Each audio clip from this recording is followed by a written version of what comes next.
Okay, so the decision variables correspond to the objective in your problem. Usually we want to maximize, say, profits, minimize the resources used, minimize the cost. Okay, so when you write objective function, do you just write, say, the total profit expressed in the decision variables? What's the first part of your objective function? What do you write here? The first thing. Maximize or minimize, right? We put the MIX or minimize. Okay, so remember, don't miss this part. Okay, and so we have the decision variables. We define them, the decision variables. We have the objective function. Then what's the last part of our model? The constraints. Okay, representing the limited resources that we try to use to achieve our objective. Okay, and how do we write that? We write subject to those constraints, right? And at the end of last class, like we described those constraints, like, okay, the tubings used, the pumps used, the labor used should be less than or equal to what's available. And then we introduced one special set of decision variables. Almost every model probably will have. They call it the non-negativity constraint. What are they? Remember? Non-negativity constraints.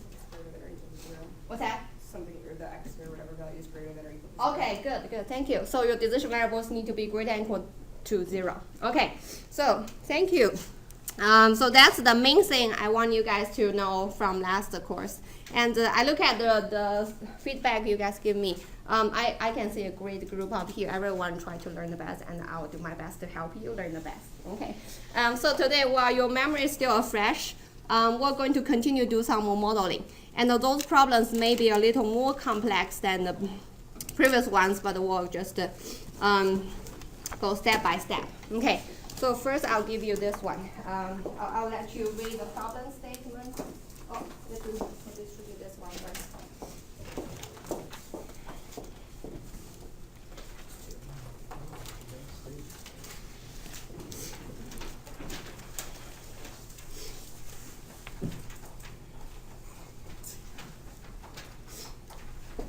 So I'll give you a few minutes to read through the problem. You don't have to do anything yet.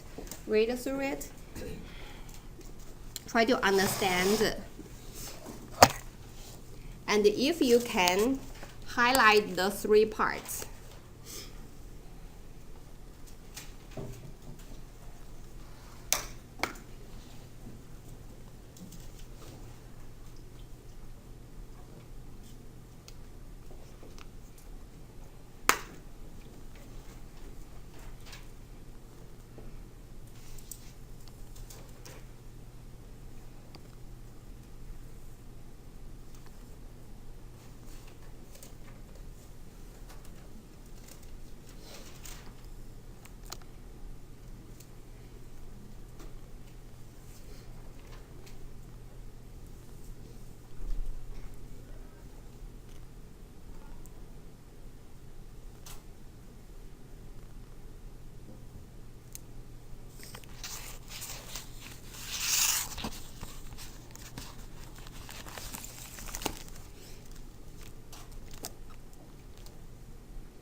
Everyone finish reading?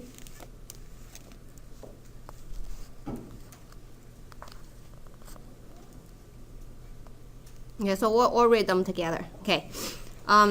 So a few sentences, some general information. First one. So this company is developing, try to manufacture the slip rings. Okay, and some general information.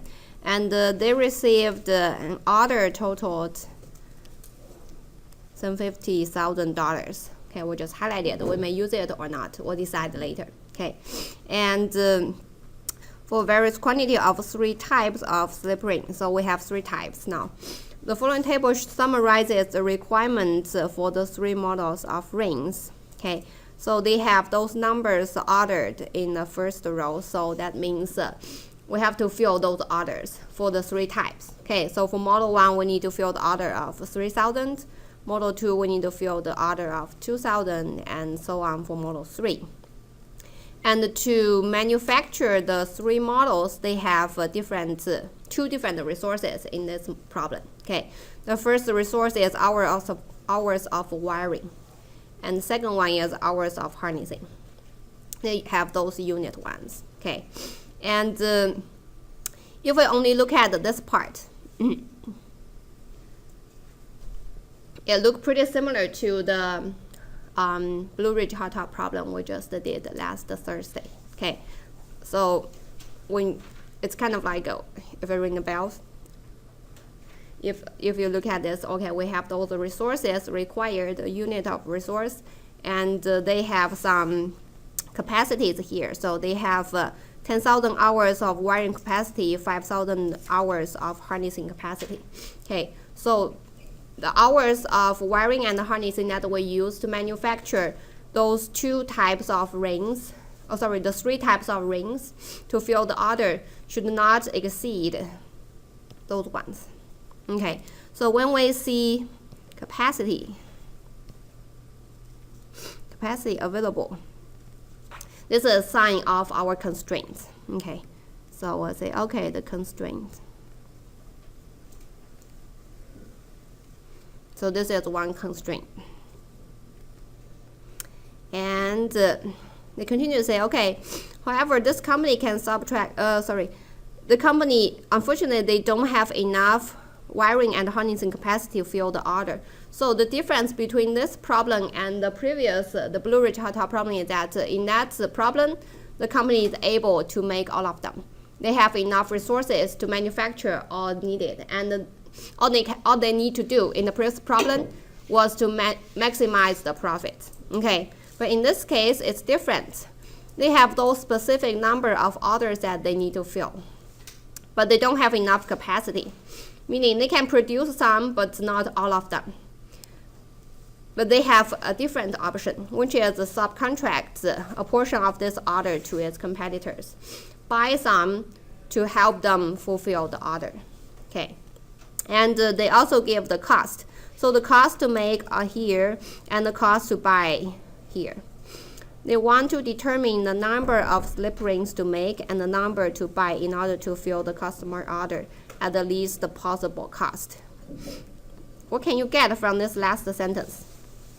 Which part of your model? Just by looking at the last sentence. Which part can you get?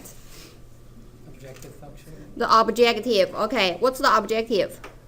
Least possible. The least possible cost. Okay, so we know that we want to minimize total cost. Anything else? Anything else you can get from this last sentence? The decision variables. The decision variables. Okay. Which part? The first part, right? So they want to determine the number of slip rings to make and the number to buy. Okay. So the number slip rings to make and to buy.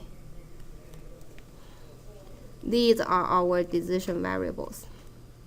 Okay. So we have our objective, we have decision variables. And let's look. Okay, so we had some constraints that we identified.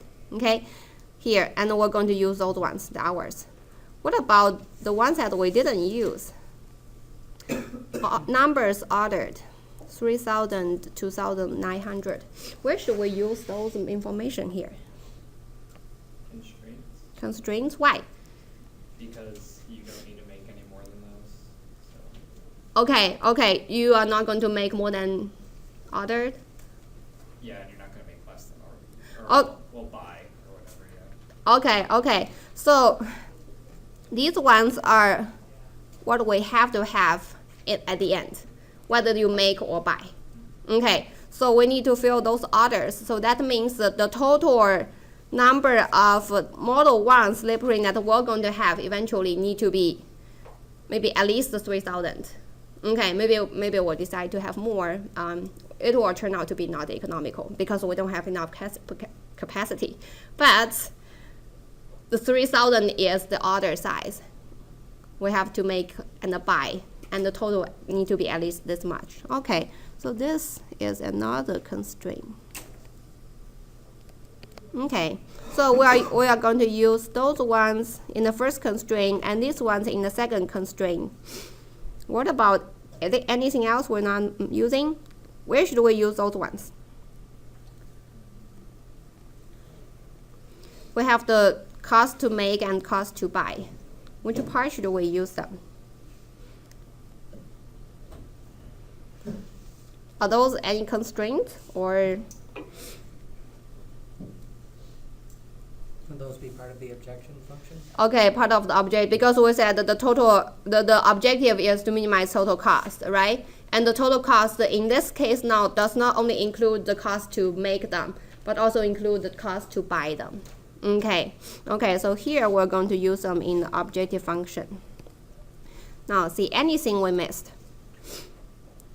So any number was placed at, I highlighted here, 750,000. What about this number? Should we use it? So this order totaled $750,000. All of the costs should be less than that? All of the costs should be less than that? Okay. So total cost less than equal to 750. What do you guys think? What else? Any other thoughts? For this number, there are more than one way you can deal with it. Any other thoughts?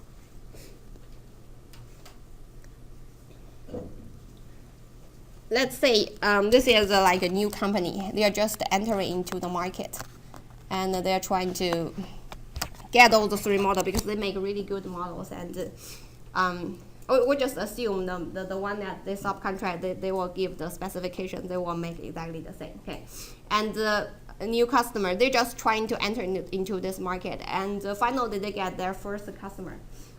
They say, okay, we want this many of those models. If you are the manager, if you know you're going to lose some money, are you still going to take this order and fill it? Probably yes, right? Because currently your goal is to enter into the market. We probably don't want to turn down the first customer. And once we get into the market, everyone knows how well we make the slip rings. Maybe we'll make money later. Okay, so that maybe this one may, but why I'm talking about this one here is because this is like the amount of money we're going to receive. And consider here, our objective is already trying to minimize the total cost. Okay, so if we translate it, we can say, okay, our goal is to maximize the total profit, being this 750,000, yeah, 750,000, subtract that to minimize the cost. Then in that way, we maximize our profit. Okay, but even if that profit is negative, we minimize the loss, we're still going to make them. Okay, so with this analysis, we're going to try to write the model out. Okay, so the decision variables. So at least some of the information we described here. Okay, so we said the first step is to identify the decision variables. Okay, oops, what did I write? Decision variables. Okay, decision variables. So think about it. How many decision variables should we use? So in the previous problem, the hot tub problem, we had 2 decision variables because there were 2 types of hot tubs, and we're trying to decide how many to produce for each of them. We had x1 represents the number to produce for type 1, x2 represents the number to produce for type 2. What about here? 6. Okay, 6. Okay. So because we have 2 types of decisions, kind of, right? And in each type, so we have the number to manufacture, first type. And for model 1, 2, 3, so we'll have 3 decision variables there. Okay. And another decision is how many to buy, right? And again, we have 3 models. Okay, so in total, we'll have 6 decision variables. And we're not going to just use x1 through x6. Okay, one thing we recommend or suggest in making our models is using some symbols or the decision variables that better represent what you're trying to do. Differentiate them. So you have like 2 groups of decisions here. How many to make, how many to buy. So maybe use different symbols to represent them. Okay, so here I'm going to use M1, M2, M3, representing the first group of decision variables. Okay, so number of model 1 to make, number of model 2 to make, number of model 3 to make. So that's my first group of them. And the second group, I'll use a different letter. B1, B2, and B3 to represent number of model 1 to buy.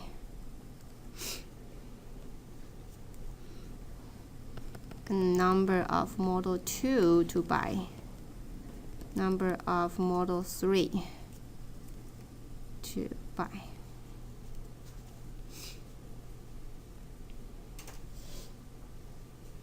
Okay, and a simple way to define them can be, so this is a different way, okay. If you don't want to really write 6 rows, you can do MI, representing number of model I to make. But make sure you specify your I goes from 1, 2, 3. Make sure you specify this one, okay? And then BI, representing number of model I to buy. And here I didn't say model I of the slip rings to buy because in this problem we're only concerned with the slip rings. In other problems it may be more complex, like different products have different models, so you do need to specify it's the model 1 of what product. Okay, so here those are our decision variables. Okay, so we have our decision variables. Next thing we're going to do is write the objective function. And we said the objective is to find the least cost. Okay, so we want to minimize the total cost. The total cost represents include 2 parts: cost to make and the cost to buy. Okay. At this step, we don't care how many to make, how many to buy. We'll just use our decision variables to write that function out. So it would be 50 M1 plus 83 M2 plus 130 M3 plus. So from this table here, 61 B1 plus 97 B2. 45 B3.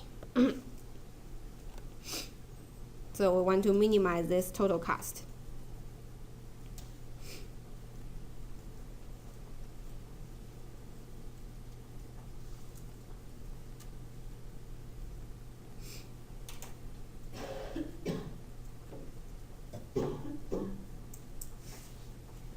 Okay. If everyone's here is done with this, is there a different way to define the decision variables? Use less of them and then change the objective function? Can you think about it? Assuming that we're going to just fill the others. We'll have, eventually we'll have 3,000 model 1, 2,000 model 2, 900 model 3.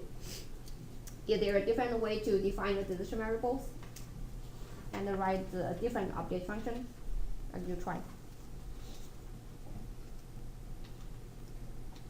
A hint will be use less decision variables. Think about it.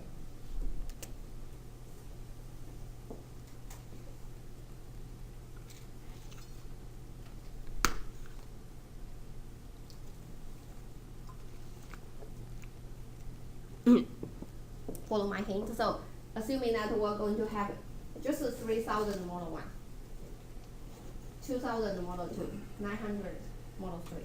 What's the relationship between, say, M1 and the B1? They have to equal 3,000. When they add together, they have to equal 3,000, right? So can we use less decision variables? What about we only use M1, M2, M3? We don't use B1, B2, B3. To rate the buy ones in terms of the make, so it would be like 3,000 minus. Okay. something. So here you would change this to 3,000 minus M1, 2,000 minus. Oops. Sorry, at the edge it's pretty hard to write here. And this one would be 900 minus M1, right? Right? Okay. So this would be a different way to write this to define the decision variables. But usually, we mentioned briefly last time, when it's easier to use more decision variables to write the model, just use more. Okay. The computer doesn't care. The software doesn't care. If it make it easier for you to think about it and write them out this way, more straightforward, right? Number to make, number to buy, and then you just write the constraint to establish the relationship between them. Okay, so if it's easier, use more decision variables. Okay, so we now have the decision variables and constraints. Decision variables, object function. We're going to write the constraints. Okay, I'll ask you to write the first two constraints. The first set representing hours of resources used need to be less than or equal to resources available. Representing the two type of resources, hours of wiring and hours of harnessing.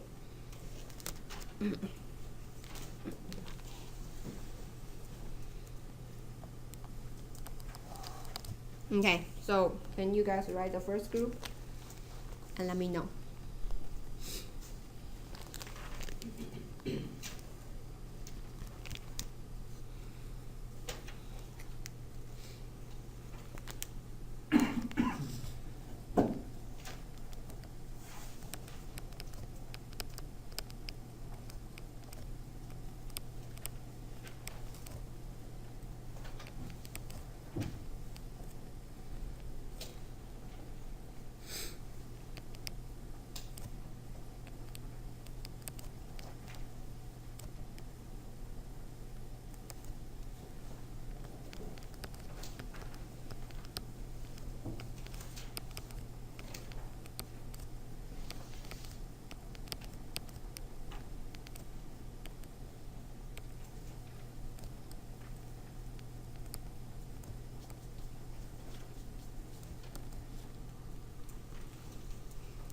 Too simple for you guys, right?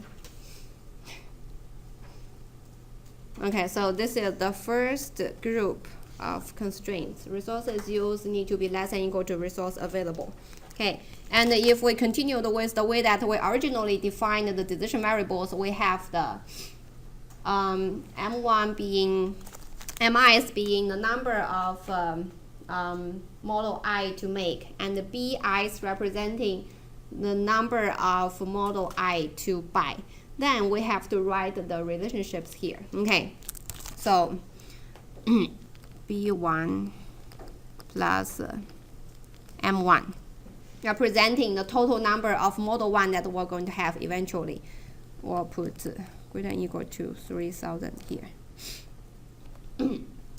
And the reason I put the greater than or equal to, not equal to here, is to make the model less restrictive. Okay, we'll talk about it later too, especially when we are in chapter 6, integer linear programming. Sometimes when we put a straight equal sign there, and if we restrict that those decision variables be integers, we may not be able to find optimal solution, or sometimes we may not able to be able to find a feasible solution, like a solution that satisfies all the constraints. Okay, so sometimes usually we try to make the constraints less restrictive. In this case, if we get more than 3,000, that's okay. And when the model is solved, it will take care of it. In this case, we said, well, just by analyzing it, we know it's not going to be more than 3,000 because we don't have enough resources. Why should we buy more than we required, right? But when we try to formulate the model, we put the greater equal to sign, saying, okay, that's the minimum number that we have to have. If it goes beyond that, that's okay. But that's the minimum we have to. And when the model is solved, the model will take care of the final result. Okay. So then B2 equal to 2,000 and B3 plus equal to 900. Okay, so this is the second group of constraints, representing total number greater than equal to total ordered for each type of the slip rings. Okay, any other constraints? The non-negative. The non-negativity constraint. Okay, so BI and MI need to be greater than equal to 0, and make sure you specify that's for all of them. 1, 2, 3. So this sign here represents for all of them. Okay, or you can put M1, M2, M3, B1, B2, B3 greater than equal to 0. Okay, B1, B2, B3, M1, M2, M3 greater than equal to 0. Okay, so these two are the same.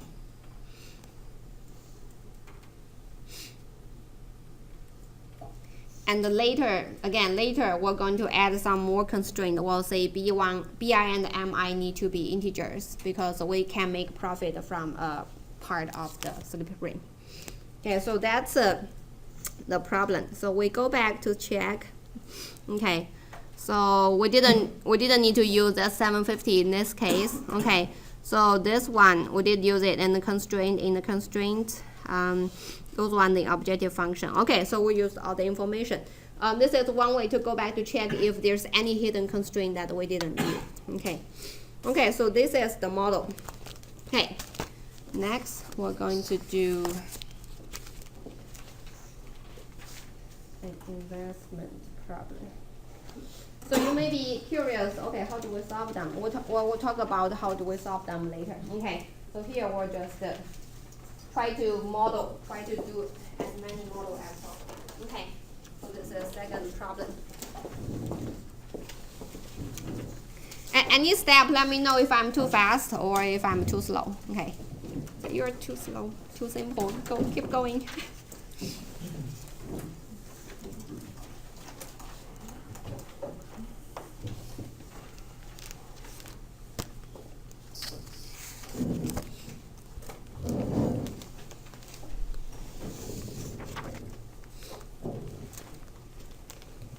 Okay, I'll give you maybe 2-3 minutes to read the problem statement.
Okay, so let's read it together. So again, some general information in the first sentence. So there's a financial analyst trying to help a client. Okay, and this client has 750,000. Author of the book must like this 750,000. Okay, so again, $750,000 in liquid asset to invest. Okay, and they agreed upon those 6 pound issues. So those ones are the considered options. Okay, so they can invest in, and they have those different values here.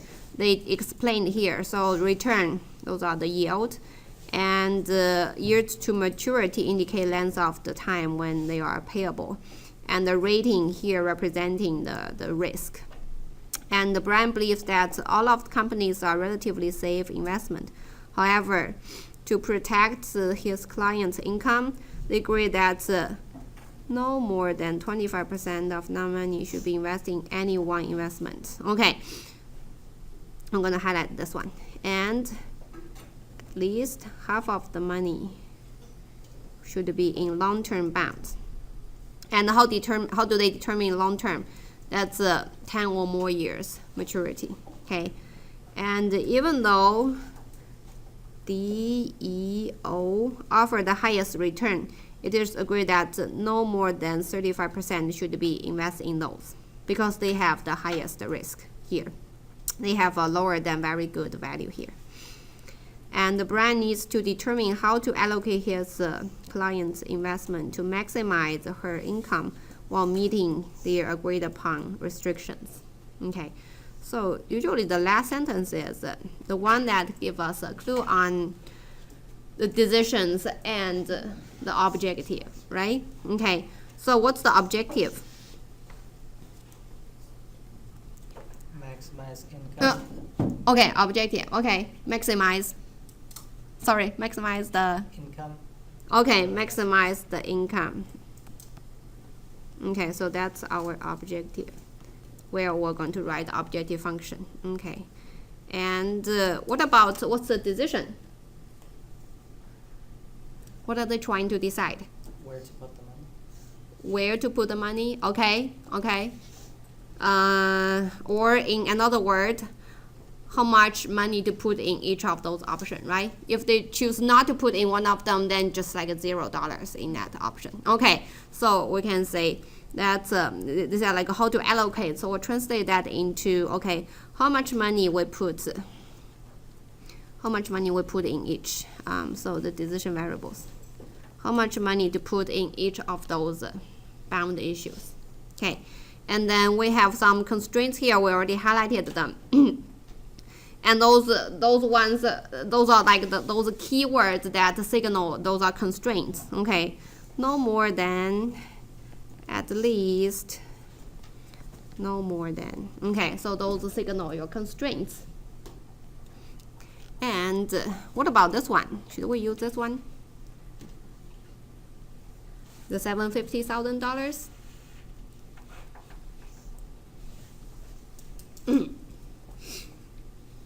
How many say we should use it? Okay. How many say no, don't use it? Okay. The rest? Okay. $750,000 here is what this client has. Okay. And think about it. If she wants to maximize her income, where does the money come from? Or where does those yield come from? From the money she put into those bond issues, right? And that 750 is the total amount that she can put into those bonds. Okay, so like in other words, how to allocate the decision variable is like, okay, from this $750,000, how much money we put in each of them. Okay, so which part of the model this 750,000 corresponds to? Is that a decision? It's kind of a part of the decision, but it's not the decision variable. It's not a variable, right? We know the variables are how much to put in each bound issues from this 750. Is this the objective? not the objective. Okay, it's related to it. Okay, it's a constraint. Why? That's the most that she could put in.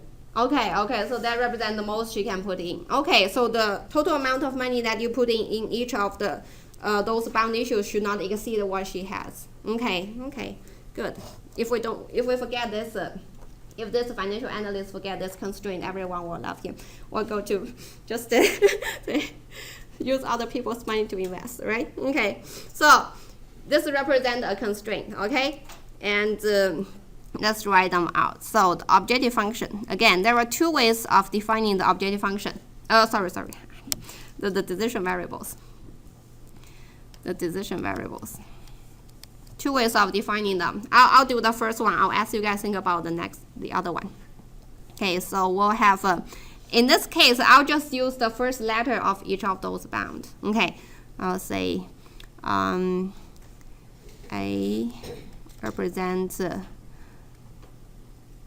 amount of money to invest in bond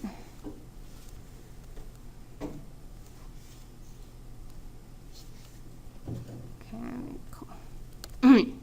Okay, then we have D, amount to invest in the star. Okay, EMOS. So those are our decision variables, represent the amount of dollars to invest in equation. Okay, this represent they are the same, the micro modeling.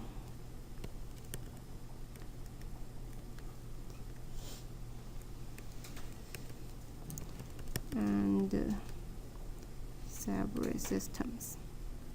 Okay, so this represents the actual amount of dollar. Okay, and then our objective function would be to maximize the income. Okay.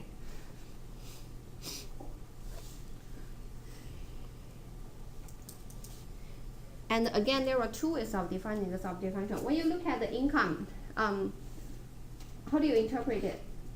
Is it just the yield part or like the total? Like how much in total she will get after all the investment? Like we have those return rate here, right? Should we, so maybe I should answer the question in this way. Should we maximize just the return part or return plus the principals? Or doesn't matter? How many say we should just maximize in the object function? We just include the return part. So that will be, okay, 8.65% times my A1, not A1, A. So that represents the return from investing in the first bound, plus 9.5% times D, plus 10% times E, plus 8.75% times M, plus 9.25% times O, plus 9% times S. So if we write the objective function in this way, then that represents just the return part. Okay. Or should we do principals plus the yield? If we write that way, it would be maximize 108.65% A plus 109.5% D, all the way to 109% S. Which one should we use? It doesn't matter. Which one? I was going to say the second one. The second one. Okay, why? Because that's 100% of the money that she's investing into it plus the 8.65. Plus the return. Okay, okay. Anyone else? Which one should we use? What doesn't matter? I don't think it matters. Okay, why? Why doesn't matter? You could just add the return to 750 at the end. Okay, okay. So if we use the first one, then we just add the amount of money she invested. Okay, okay. So that's right. It really doesn't matter in terms of the solution. Okay. Either objective function will give us exactly the solution because it's just like whether you add the principal or not. But usually when we, do you have a question? Yeah. Yeah. Are you gonna take into account the years to maturity? That one we'll use it in the constraints.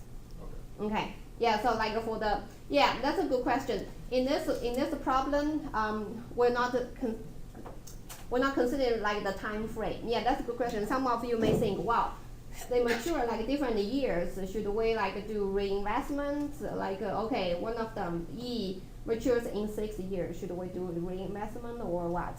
In this one, it's just a simple like a one-time investment. Okay, and they just consider okay, some of the long term, some are short terms.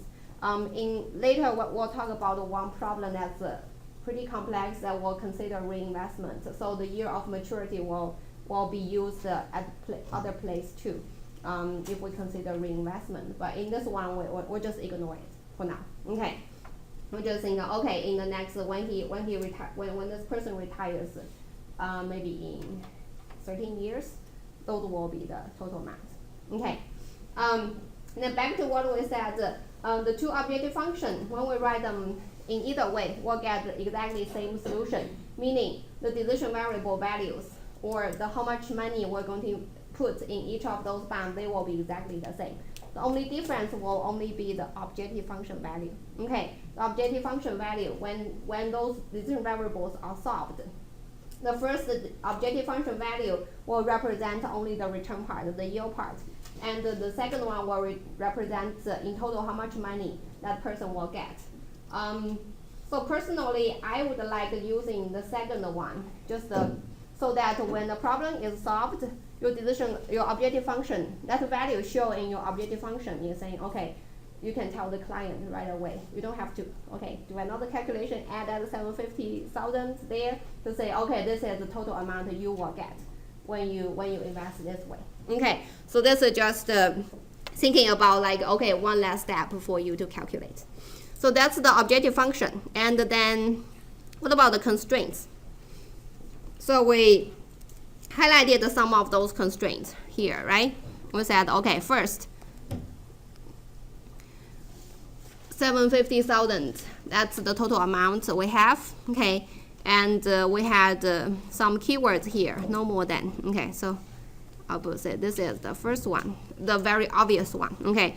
No more than 25% should be invested in any one investment, okay? And at least half of her money should invest in the long-term ones. Okay, so which ones are the long-term ones?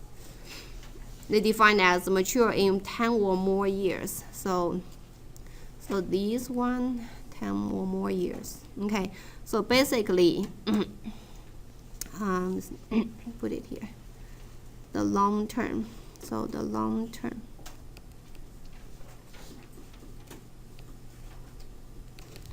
Are A, D, M, and S. Okay, so that's the second one we're going to consider. And then the third one, no more than 35% should be in those high-risk ones. That's here, so they already specified. It's D, E, and D, E, V, and O. So that's the third constraint we're going to have. Representing the client's requirements. No more than, at least, no more than. And another one, we identified the fourth one. That's the total amount of money we have. So we're going to have a 4 group of constraints. Okay, first group, no more than 25% in any of the. So no more than 25%. So no more than, is that greater than equal to or less than equal to? No more than. Less than or equal. Less than equal to. Okay. So, and no more than 25% of the total, right? So, less than equal to 25% of the total should be in any of them. So that means we're going to have how many of them? 1, 2, 3, 4, 5, 6. We have 6 options.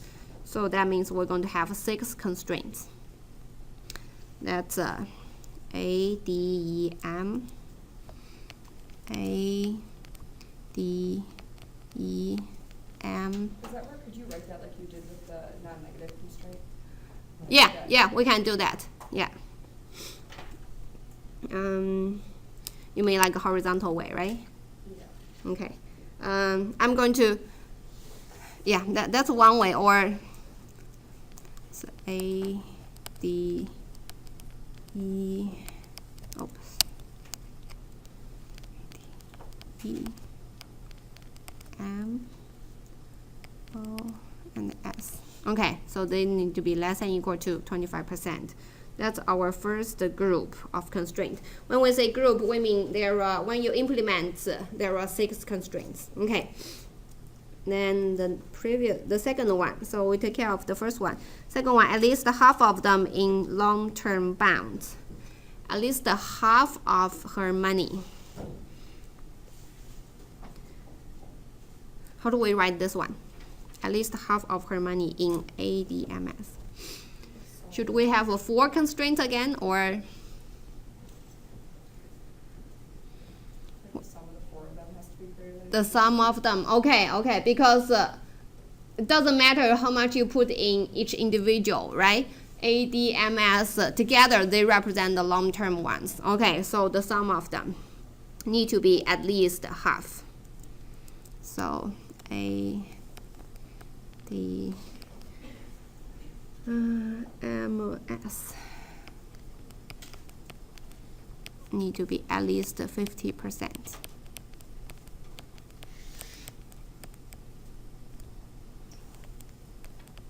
Okay, and then we'll write the third one. Very similar.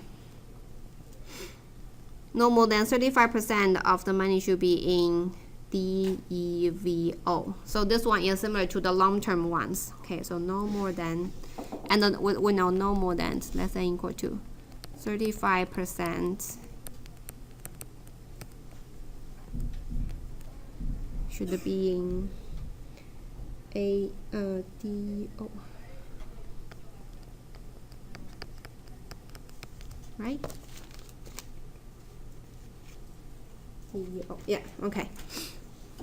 Okay, then the fourth constraint. So that's 1, 2, 3. Oh, did we write such? Okay, sorry, I missed this part. Subject to. Okay, so the fourth one we said is the total amount of money we have.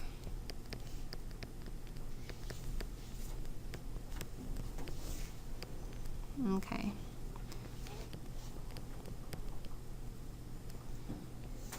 Okay, I'm asking you to, should we do equal sign or less than equal to sign? Less than or equal to. Less than equal to? Okay, what's the reason? Very obviously, sorry. Stupid question, right? Okay, less than equal, you can invest more than what you have, but look at your constraints here. When we put those ones here, what are we assuming? What did we assume? You assume you're going to use all of them. Okay, so 2 ways. If we assume we're going to invest all of them here, we need to use equal sign here. Okay, but if you want to use less than equal to sign here, what should you change your previous constraints?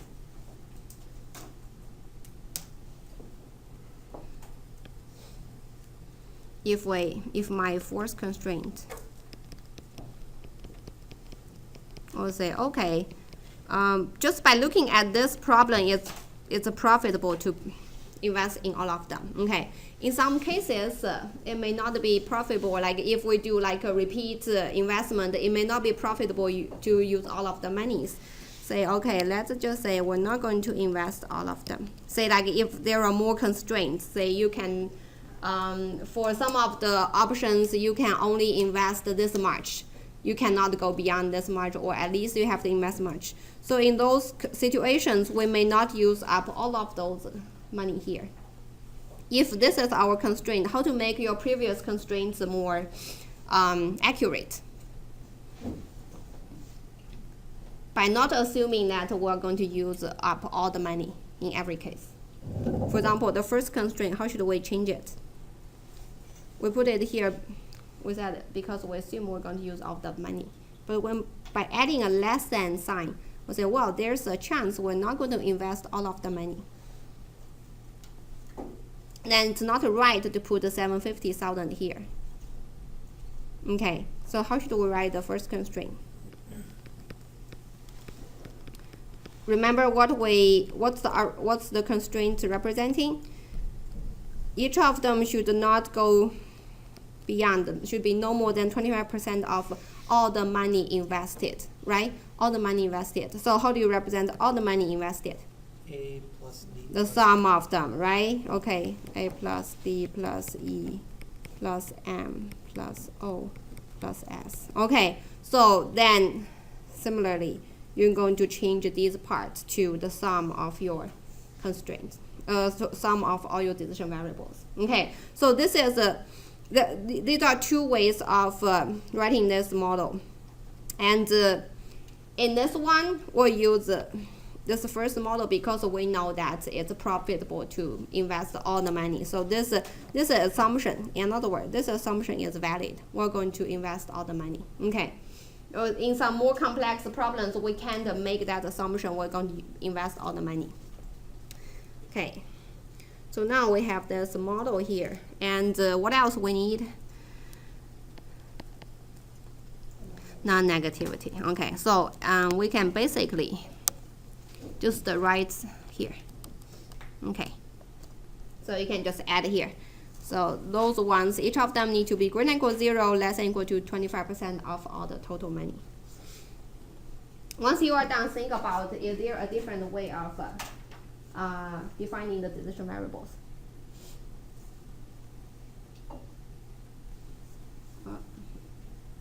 Okay, so think about it during your break, and we'll come back talk about it. Okay, we'll come back in maybe 5 minutes. Well, like a 5 past 3. Okay.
Yeah. Hmm? Not often, but Yeah, I can move my background all the time. But like, at work, the toilet paper roll is not in the system. The key for it's broken. And so literally it's going. I'll forget the key. Mm-hmm. I'll grab the wrong one, so I just put it in my pockets. Yeah, we like just like, Yeah. Or it's hard enough with the wrong key. yep. Mm-hmm. That's how it goes. Oh, I'm so good.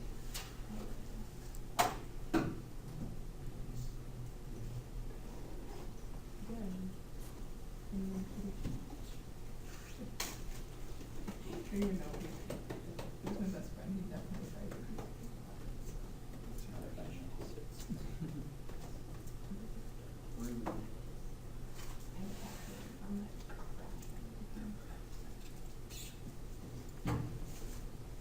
Probably. Just kidding. Yeah. Mm-hmm.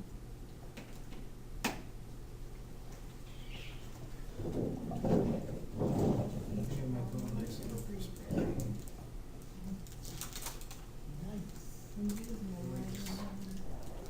Fireworks festival.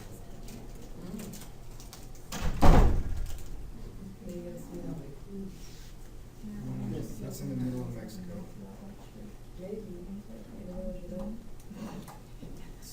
They have this big festival of bowls, they call it, and they make these massive bowls of paper mache. They put tons of massive firecrackers and rockets on the sides. Oh, And then there's 250 of them, and everybody grabs one and you run through the street, and everybody gets hit with shit.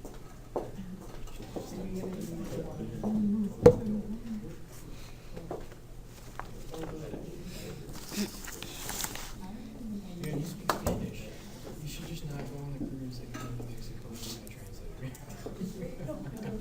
translator. Okay. So any thoughts here? Yeah, I'm hiring a translator. How do we define this different way?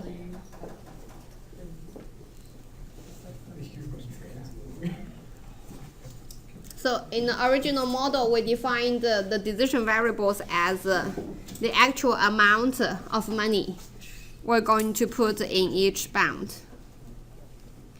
And when you look at the problem, it's how to allocate the investment. When you look at allocate, is there a different way to define it? Instead of actual amount, can we say, okay, let's see how we allocate this money. So a certain percentage goes to A, and a certain percentage goes to B. Oh no, there's no B, D. Okay. So can we group them together based on the constraints? Group them based on the constraints. Like, say, Uh-huh. when we do A, D, M, and S, could we just take those four, since they're going to be the long-term ones, and put them into, say, one group One group of like called L for long-term? Oh, okay, okay. So you're thinking about the constraint already. Okay, but what about just the change the definition of the decision variables? Yeah, let's try to separate them. We are going to look at the constraints too. But what about we just separate? We're concerned about just the definition. Just look at the definition here. Here we are defining them as the actual amount of money. So when the problem is solved, A will be okay, $250,000 in this one. D will be maybe 5,000 this one, and E will be $7,000 in this one. What about we say, okay, instead of saying the actual amount of dollar, well, let's just say when the problem is solved, we'll say, okay, put 10% of your money in A, 20% of money in D, 30% in E, and so on. And in total, it's like 100%, right? Okay, so that's a different way to define your decision variables. Is just going to put here.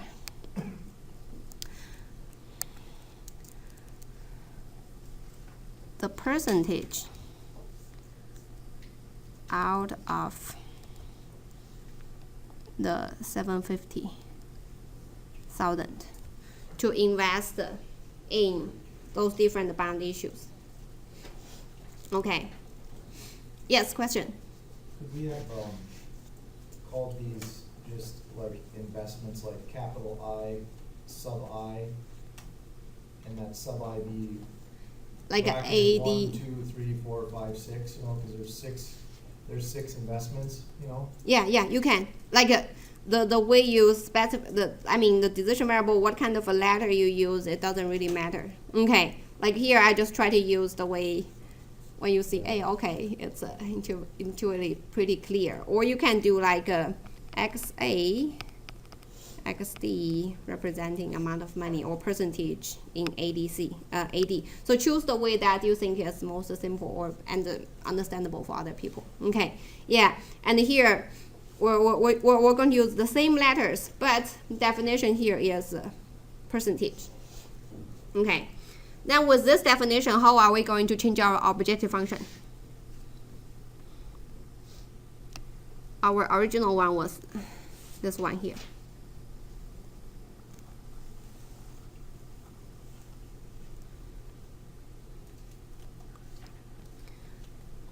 So if our decision variables are percentages, now it's like yield out of percentage. What does that mean?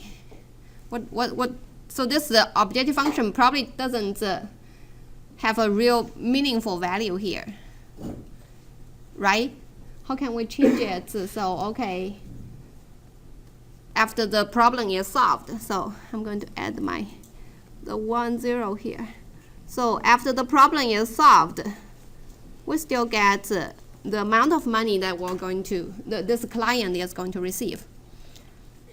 Come on, pretty simple. What do you add here? If those decision variables represent the percentage out of 750, You turn the percentages into then if I want my objective function value when it's solved, I give to the client and say, okay, this is the amount of money that you are going to receive after you invest following my suggestion. How do you rewrite the objective function so that we still maximize the income in terms of money trade value? Considering your ADEMOS, they represent the percentage. So this is like 10%, 20%, 5% out of 750. So those are percentage out of 750, right? You multiply this, right?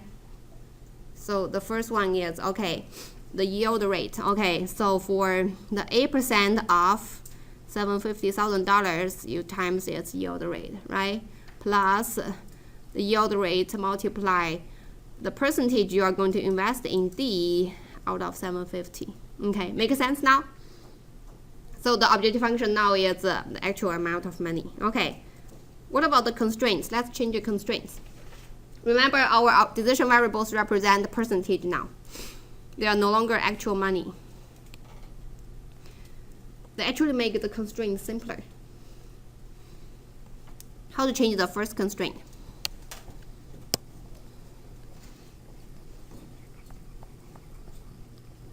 The first constraint is that maybe it's easier to go back to here.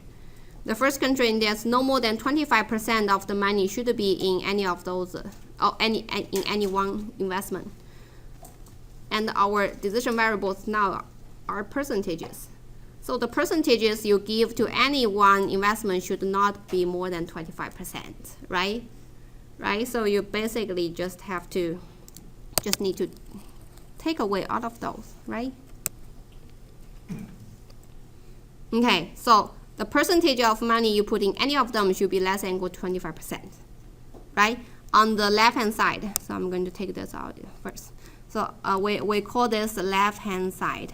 Okay, introduce this here. This is the right-hand side.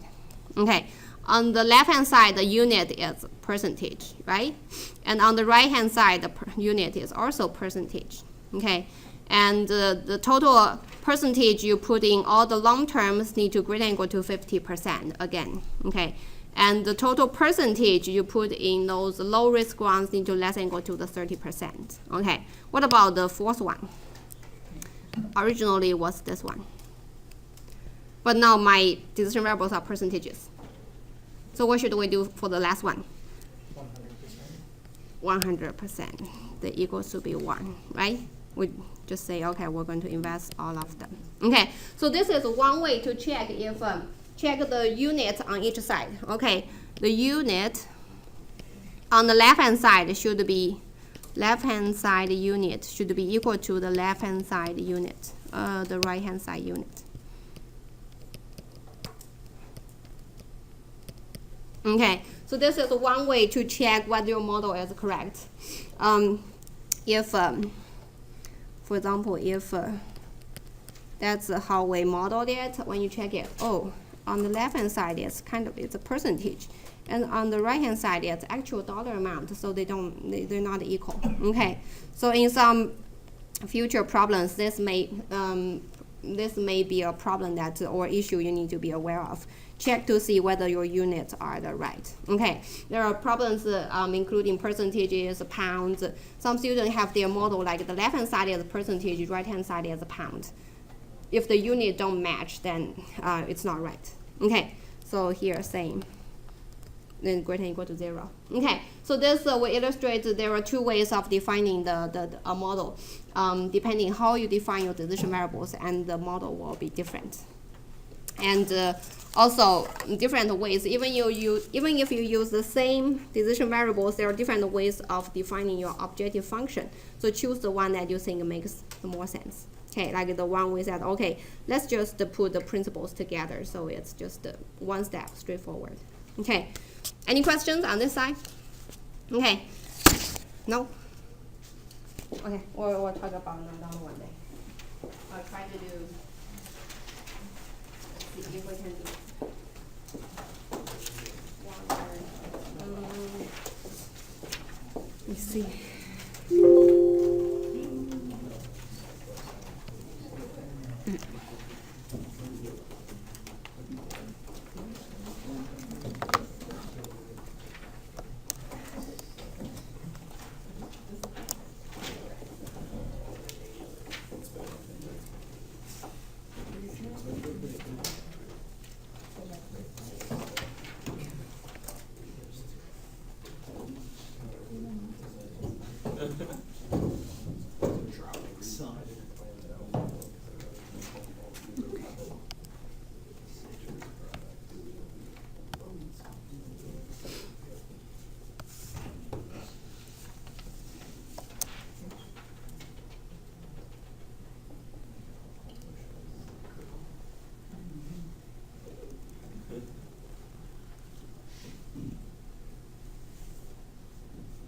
Okay, so we'll read this problem quickly and do some analysis on it.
Everyone finish reading? So let's read it together. This is kind of a very simple version of a logistic problem that a company is trying to decide how to distribute its citrus. Okay, so we'll have more complex problems later.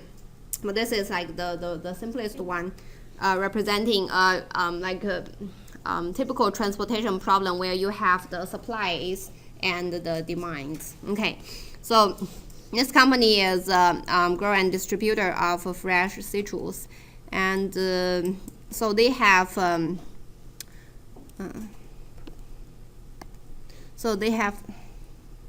change the color. So they have this three groves, and also and at each grove they have a different amount of bushels of citrus available. So 275,000 available at Mount Dora, 400,000 available at Eustis, and 300,000 available in Claremont. And so they also have some processing plants. So what's the problem? The problem is to ship those bushels from those groves to the processing plants to get them processed, right? And at each process plant, they have this processing capacity to handle this much. Okay, and they also give how they try to calculate the transportation. They use a local company, and they charge a flat rate for every mile that each bushel of fruit transported. So, and they want to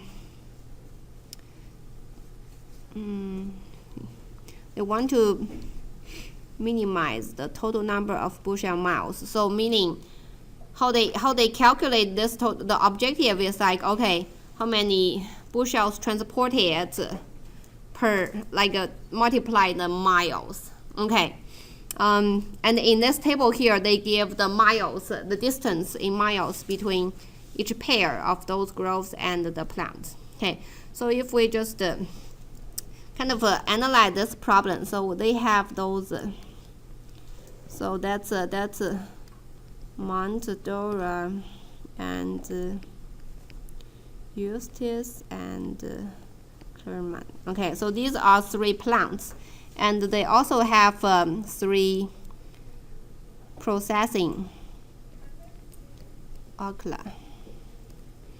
processing facility, Orlando and Leesburg. And they are trying to see, okay, how should we transport them? So what are the possible ways of doing that? It's kind of like, okay, you can do here, here, here. There's a route between each pair of the grove and the processing plant, right? Okay. Then what's the decision they are trying to make? Oh, I missed the 2. What's the decision they are trying to make? So those are all the possible ways, and we know the miles on it, and we know the objective is to minimize the total bushel miles determined by, say, for example, Mount Dora to Oakland is 21 miles, and if they transport 10 bushels, then so that's how they calculate, like how they pay that trucking company. Okay, but now we don't know how much they are going to. So what's their decision first?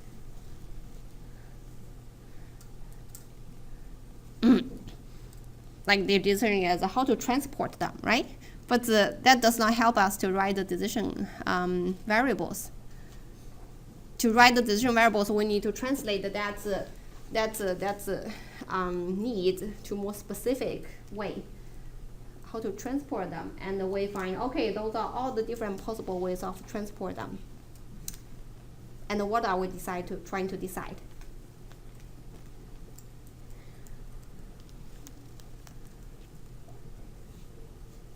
Anyone from the back? What's the decision? What are they trying to decide? Or anyone from the front? How many bushels from each grove to ship to which? How many bushels processing to? Okay, for example, how many to ship on this route, right? How many to ship here? How many to ship here? Okay, how many to ship on? Actually, on each of the route, how many to ship? Okay, and it's just the one direction. Okay. In some other problems, they may be like by directions. In this one, it's only one direction. Then, and so okay. Is there? Can you think about an easy way to write the decision variables? How do we write them? Like MDOC or something? Or what about we number them? Maybe we number each of those, we call each of those as a node. Okay, so we'll number each of those node. Say, okay, we're going to use node 1, okay, to represent Mount Dora. Node 2 represent Eustis, and number 3 represent Claremont, and so on. 4, 5, 6, to make it easier for us to write the decision variables. We don't want to have a really long name for the decision variables. Okay, and we can see that really those routes here represent the decision variables here, right? So it's between 1 and 4, 1 and 5, 1 and 6. Okay, so what about we define them in a way that we don't have to write all of them out. Okay, we'll just say, okay, let's use X, I, J. Okay, so here we're going to use 2 subscript, IJ, XIJ, to represent number of bushels, number of citrus bushels to ship from node I to node J. Okay, and where I goes from 1 to 3, and the J goes from 4 to 6. And when you write the graphic, you can specify them here. So there's a Mandora, Eustis, Claremont. Okay, and this is Ocala. This is Orlando. This is Leesburg. Okay, or you can specify them here. 1, 2, 3. But to make sure you specify if there's a transportation problem in your homework or in the exam, make sure you specify which node represent which city. Okay. Yes, question? Dr. Chen, could we have, because you did the I and the J there, then could we have numbered Ocala, Orlando, and Leesburg 1, 2, 3 as well?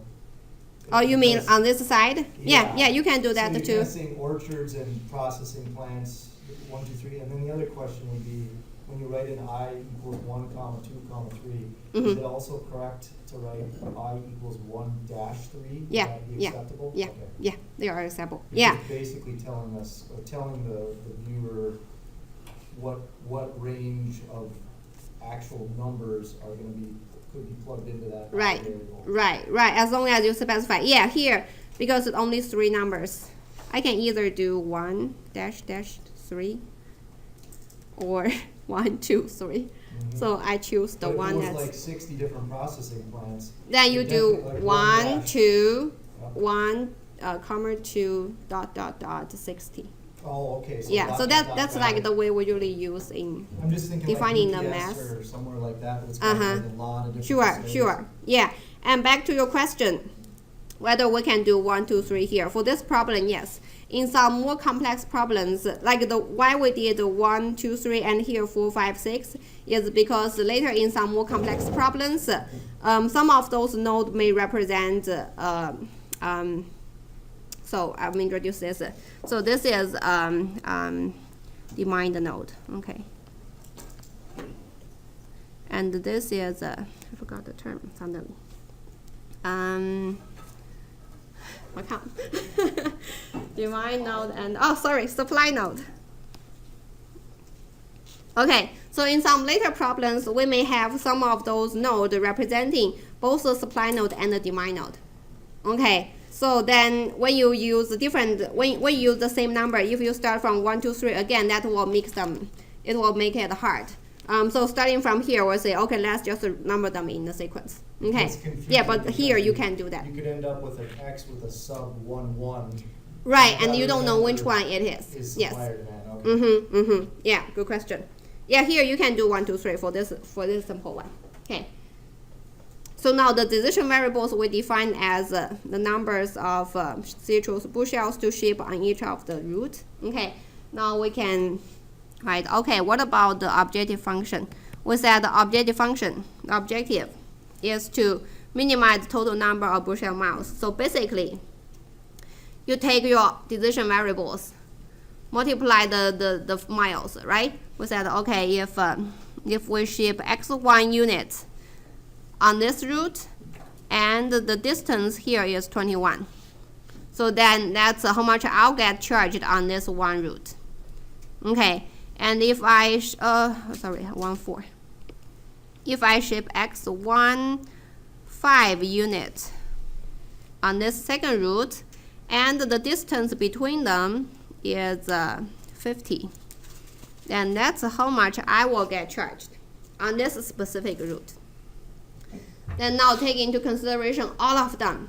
We're just going to add all of them here. Okay, so we'll do 21 X1 4 plus 50 X1 5 plus 40 X1 6 35 X2 4 30 X2 5 plus 22 X2 6 plus 55 X3 4 plus 20 X3 5 plus 25 X3 6.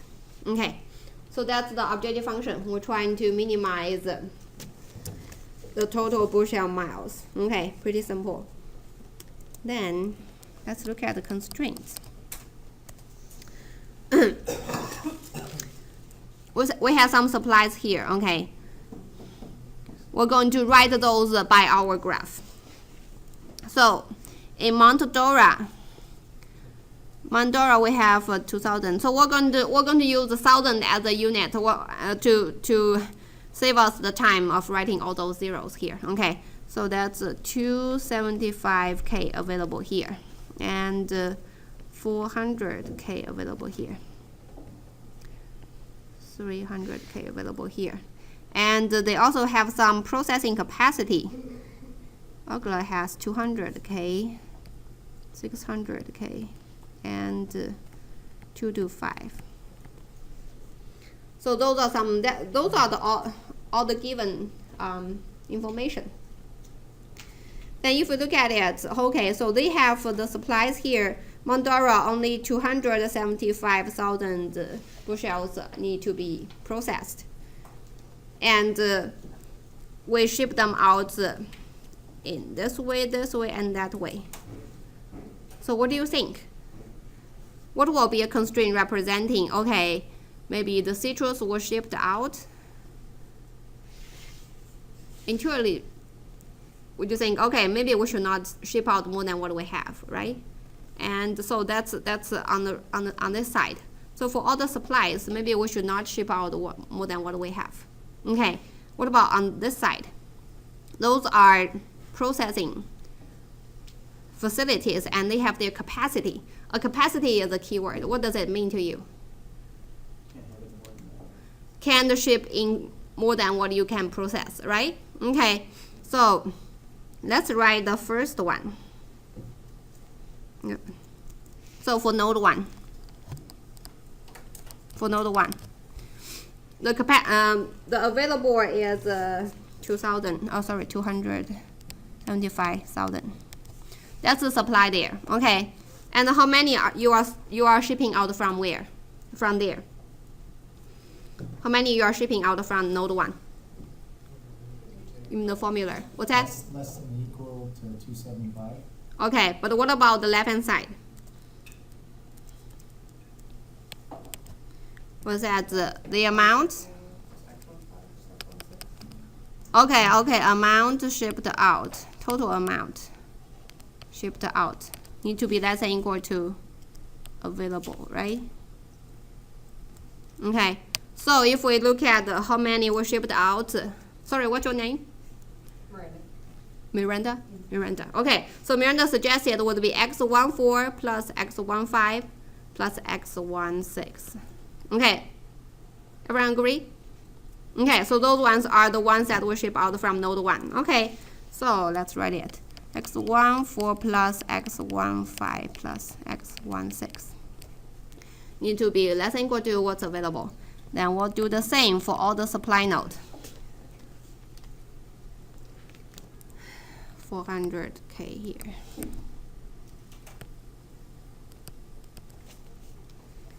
What about the node 2? Can someone else write this? X24 plus X25 plus X26 is less than or equal to 400,000. Okay, thank you, Miranda. What's your name? Tyler. Tyler. Okay, I'm trying to remember your names. Okay, Tyler. Okay, what about node 3? X34 plus X25 plus X26 less than 3, 4, 3, 5, 3, 6. Who said that? Name? Sam. Sam. Okay. Okay, thank you. So those are the nodes, those 3 nodes. Okay. What about node 4, 5, 6?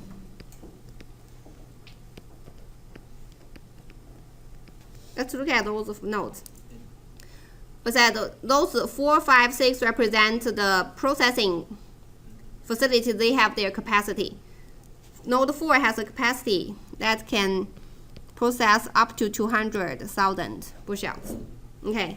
Would be like x14 plus x24 plus x34. Okay. 214 plus 24 plus 34. Okay, so we can see that, okay, we're basically changing the first subscript, right? And the second subscript representing going to this node, okay?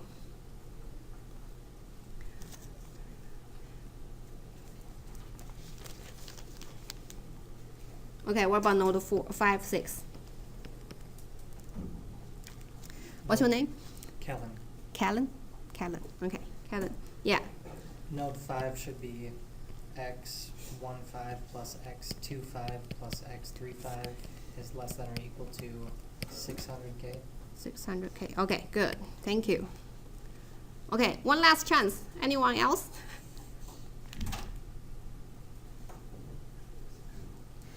I got it. X16 plus X. No, that's not right. X15 plus X. No, you're at the node. X16. Node Okay. 6, I yes. don't have it. I don't have it. X26 plus X26. Okay, okay, good, good. That's equal to, Oh, I don't know. 225. so what's the capacity there? 225. 225, okay. Okay, and we said, okay, we'll need this non-negativity constraint for all I and j. Okay. Now look at this model. Sorry, mine is not on the same page. That's the model that we created by thinking about, okay, we define the decision, and our objective function is to minimize the total bushel miles, okay? And the constraints, we have 2 groups. First group representing the supplies that we have. We ship out should not be more than what we have there. We should not ship out. In other words, we should not ship out more than what we have. And this second group here represent we should not ship in to those processing facilities more than what they can process. But take a look at this model. Do you see any problem there? And consider your objective function. How to achieve this objective function? Minimize the total bushel miles with this constraints. Can anyone think about it when we solve this problem? Wow, The units. as long as those constraints are satisfied. So if we find any value for those x ij's that satisfy all the constraints, and we'll find the minimize the objective function value. Oh, sorry, I made a big mistake. I'm so sorry. MIN. Okay, minimize this. We want to minimize this minimize this total bushel miles. Okay. You see any problem? When this is so you see we don't have any thing that constrain our xij's to be 0. All we have here is that, okay, the sum of them need to be less than equal to. In another word, we only have upper bounds. So those are called upper bounds. We only have upper bounds for our decision variables here. Okay, meaning that our decision variables can go from 0 all the way to a certain point, then they can no longer go because of those constraints, the less than equal to constraint. But we don't have a lower bound saying, okay, your xij's need to be greater than equal to a value. The only lower bound we have is greater than equal to 0. So what will be the value that xij's can take to make this object function minimized? Our decision variables xij's are from 0 to some value. Okay. Your xij's to a certain value. And when we solve this problem, we want to minimize. Don't ship anything. You get the least cost, right? Right? If we don't ship anything, if our xij's are all zeros, then you get the minimized object function value. But is that what we're trying to achieve? No, okay. What should we do then? For node 1, 2, and 3, instead of less than equal to, just set them equal to. Okay, why? So let me. What's your name again? Sorry. Cody. Cody. Okay. What Cody suggested is put them as equals. Okay. So why? To solve the problem, right? Yeah. So they no longer be 0. But what's the rationale behind it? Because Uh-huh. you wanna use all the bushels. Okay. You want to ship out all of them to get them processed, right? So instead of put less than equal to, we put equal to sign here. Okay. But before we can do that, there's one thing we want to make sure. Okay, so in this problem, there's one extra step before we can write this. Is make sure that we do have enough capacity. If we change those ones to equal signs, we want to make sure, okay, we do have enough capacity. Do we have enough capacity? Yes. Yeah. Wait. What's the total here? 275, 400, okay. 975, right? And what about on this side? 1025. Okay. Okay. So our total supply 975 is less than equal to less than the processing capacity here, 1025. So that's why we say, okay, we can just ship out all we have, and as long as each of those processing facilities does not receive more than they can process, then we are good. Okay, so that's the right model. Okay, last question. Once you answer this, we'll finish. What about I change instead of okay, originally it has 275. What about now? What about now? Mount Dora this year has a great harvest, and they have, instead of 275,000, they have 375,000. That's too many. What should we do? Now they have 3,375. Can we still use the Cody's model? Can you say that those are the less than or equal to now your like demands are all equal to because you know your Okay. So Amanda is suggesting. Oh, let me put. So put those ones, right? Yeah. Put those ones. What about these ones? Change them back to the less than or equal to. Less than equal to. Okay, good. So now once we change this one, this supply side is like, okay, more than what we can process there. Okay, so wait, Amanda suggested this model. That's right. What's the rationale behind it? Can we justify this model?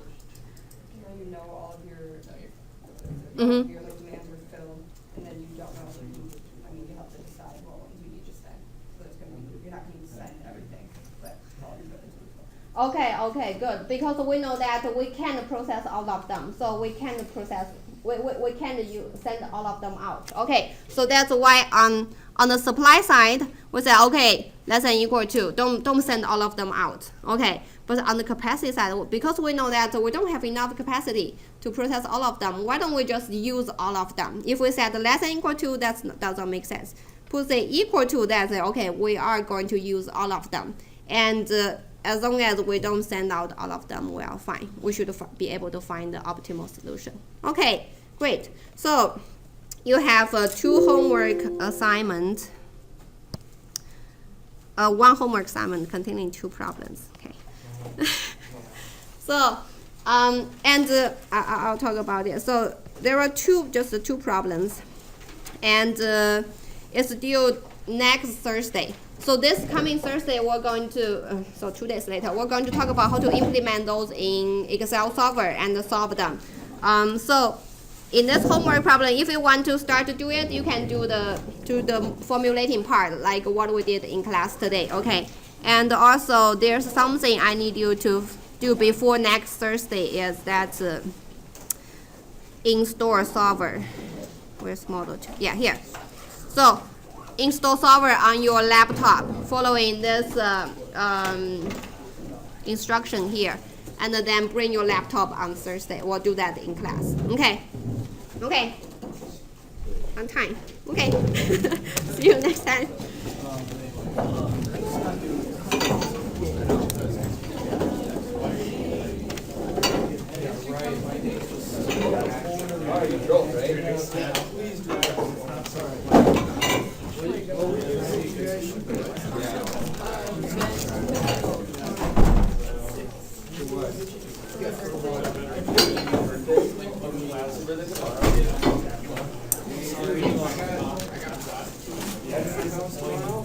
I'm ready. How's your drive? Thank you. No problem. It was good. Okay. Today, no problem. Okay. And I should be able to get down here a little bit earlier. Normally, I had an appointment this morning, but Okay, that's why I was okay. pushing it right at the edge. But now I Okay, know where it's it'll okay. always meet here and everything. Yeah, every Tuesday, Thursday. This is way better for me anyway, because it's just Okay. like I got to be able to ask questions and all that. It's Uh-huh. worth the drive down for me and stuff. Okay. So. Okay. Yeah, as long as there's no blizzard. Right. Yeah, it Spring was is- that Highway 37 from Hibbing across to 53. Oh, right. There's fields and stuff. It gets just crazy. But if I see bad weather, I've got some friends down here, so I can come down the night before too and stuff. So, okay. or I can watch. For 1 week, I could watch a video. or Sure. something. Oh, yeah. Remind me. It's I'm like going to stop it shouldn't this. be. So we didn't have any homework due for this